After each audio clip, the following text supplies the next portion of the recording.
Eu queria que vocês dessem um panorama geral da geopolítica aí, que o Brasil está no centro dos acontecimentos. Nós tivemos a segunda visita em um ano da Victoria Nuland, que é praticamente subsecretária de Estado americano, né? E as outras pressões internacionais que o Brasil sofre, enfim. Queria ouvir a opinião dos senhores, o microfone é vosso. Bom, posso começar? Sí es extraño, muy extraño, la segunda visita de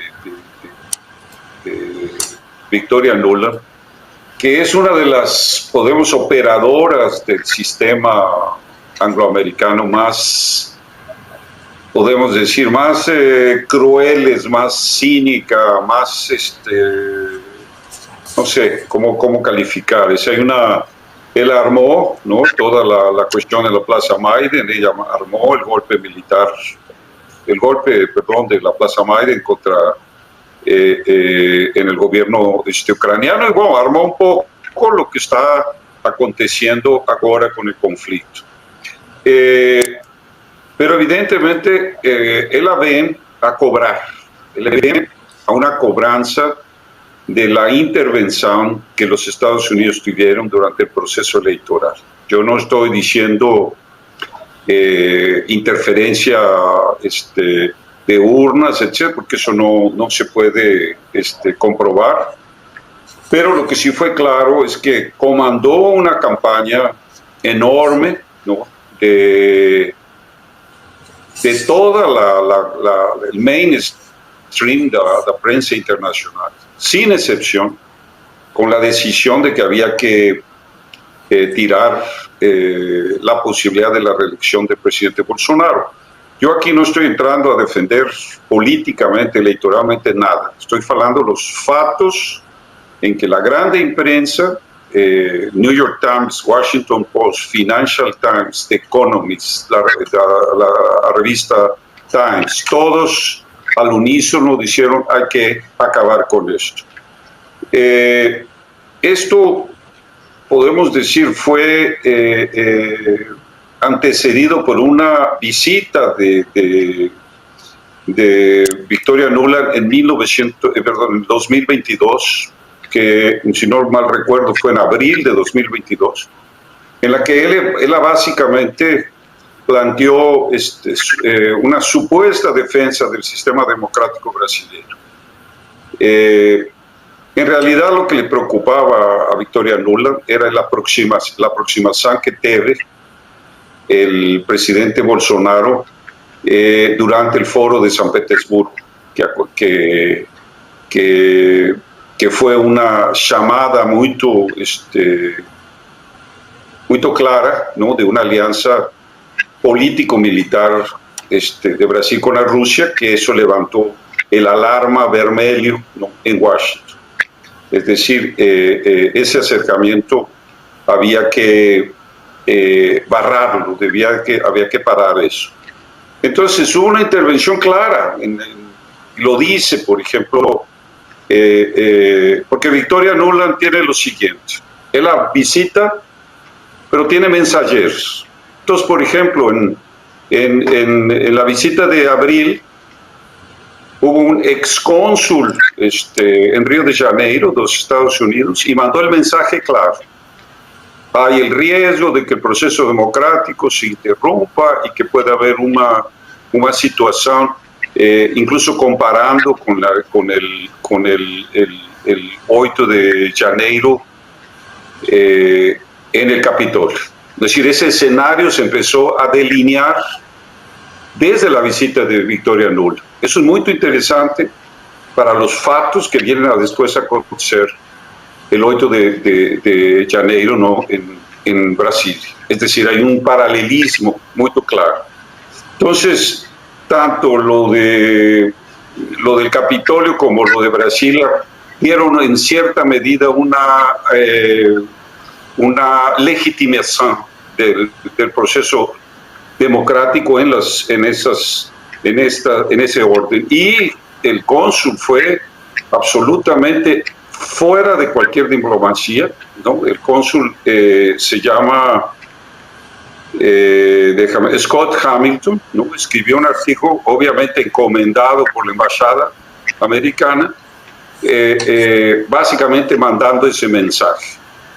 El mensaje de hoy, de esta visita ahora la semana pasada, de Victoria Nuland, lo dio el American Quarterly, en el que dice, básicamente, voy a leerles una parte de eso, dice el artículo, esto publicado el 25 de julio, es decir, 2 días atrás, y dice así, Lula es antiamericano, es amenaza a los Estados Unidos, hace el interrogación, es complicado.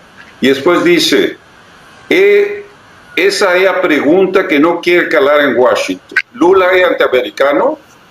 Desde que retornó a la presidencia de Brasil el 1 de enero, Luis Ignacio Lula da Silva tiene causado alarme en la capital de los Estados Unidos y en otros lugares con su comentario sobre a Ucrania, a Venezuela, al dólar y otras cuestiones importantes. Una reportaje no confirmada de Global News en junio dice que el presidente Joe Biden puede ter abandonado cualquier intención de visitar Brasilia antes del final del año debido a la frustración con las posiciones de Lula. Dicho esto, la lista de personas razoables en lugares como a Casa Blanca, el Departamento de Estado de los Estados Unidos, en think tanks y en el mundo de los negocios, que son perfectamente capaces de entender las nuances y que ainda así perciben como una amenaza a política externa de Lula en su tercer mandato. La lista de transgresiones percibidas es longa y creciente. Lula ha repetidamente ecoado las posiciones rusas sobre Ucrania, diciendo que ambos esos países compartían la misma responsabilidad de la guerra. Y ahí va por el artículo. El mensaje es muy claro. Es decir, Victoria Nuland, el Departamento de Estado y el poder de los Estados Unidos tienen una preocupación o dos preocupaciones: Amazonia y Ucrania, la posición de Brasil en Ucrania. No hay más. Es decir, puedes decir que Brasil, que los Estados Unidos tienen preocupación por Nicaragua, Cuba, Venezuela, tal y tal. Eso no tiene novedad y no es motivo para que Victoria Nuland, que es la secretaria de Asuntos Políticos del Departamento de Estado, venga a visitar Brasil con un mensaje que es evidente de una posición que no va a conciliar. El Financial Times, el Financial Times, déjame ver cuándo fue, fue el 21 de junio, publica un artículo que dice que hay molestia en Washington por la posición de Lula. Esto fue comentado incluso en el Global News, ¿no? Y se enrolaron totalmente, porque lo que está mostrando esto es que los Estados Unidos se sienten el poder moderador del proceso electoral brasileño. Esa es la realidad. Ellos están cobrando el apoyo ostensivo que hubo en el proceso electoral brasileiro en contra de Bolsonaro. Podemos decir no en favor de Lula, pero sí en contra de Bolsonaro. Entonces, una intervención muy clara en cuanto al proceso electoral, y ellos se sienten que fueron responsables de eso y vienen a cobrar esa situación. Entonces, el presidente Lula, en la parte de Amazonia, ya abrió.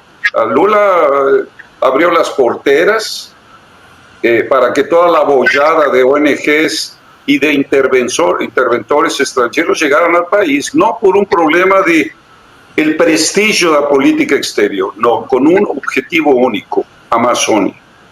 ¿Y Amazonia por qué? Porque veamos la situación mundial.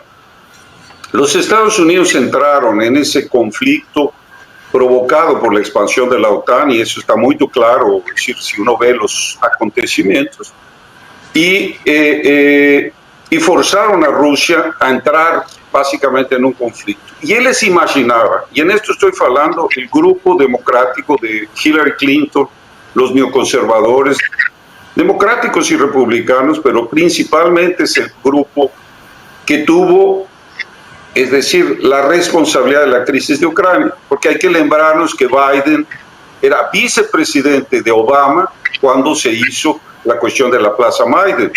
Entonces, era el grupo de Hillary Clinton, etc. Entonces, este grupo pensó que iba a desgastar a Rusia rápidamente, iba a esgotar reservas minerales, militares, etcétera, etcétera. Y lo que está aconteciendo es una cuestión inversa.